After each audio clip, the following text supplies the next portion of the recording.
My mom, Susan, had a habit of sending me to get her shopping. However, she would always leave out a zero when paying me back what was owed, blaming on her poor eyesight.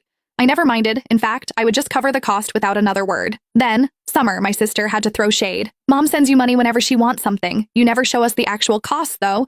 I bet you're making a nice little profit off Mom behind our backs. Susan smiled and didn't even bother to defend me, as if confirming Summer's accusations. My heart sank. Over the years, I had bought her things from major appliances to the smallest groceries, and each time the payment she sent was short. Susan would just brush the whole thing off by saying, "Oh, my eyes aren't what they used to be. My bad." I had poured hundreds of thousands into her expenses, only to end up with a reputation as a thief who cheated her own family.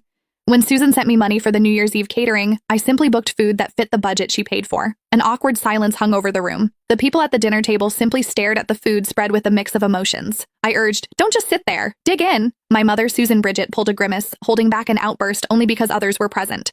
Swallowing her rage, Susan asked, "Is this all of it? Push the waiting staff to hurry up and serve the rest." "This is everything," I replied indifferently before turning to the rest of the family.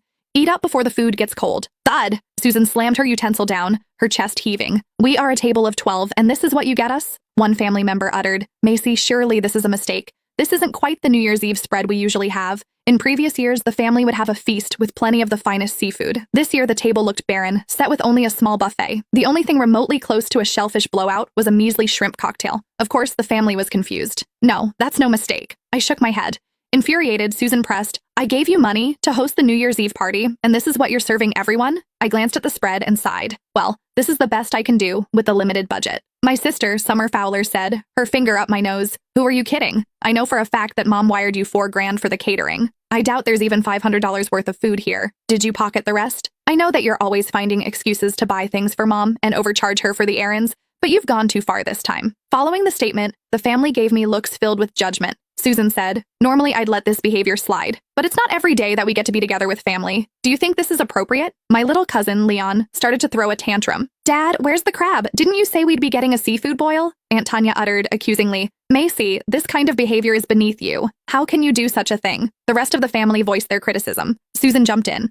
"That's enough of this fiasco. Go and fix this with the catering, and that'll be the end of the matter." Taking her cue, the other family members told me to keep the peace and restore the spread to its usual standard. However, I didn't budget. I replied curtly, "That's not happening." "What do you mean by that?" Susan raised her voice. I turned to her. "Have you forgotten, Mom? You only sent me $400, and this is the food all that money could buy." I ended up paying the extra out of pocket since the food was a bit out of budget. Panic fleeted across Susan's face as she hadn't expected me to call her out. Nevertheless, she was quick to cover her tracks. Clearing her throat, Susan kept cutting her eyes at me.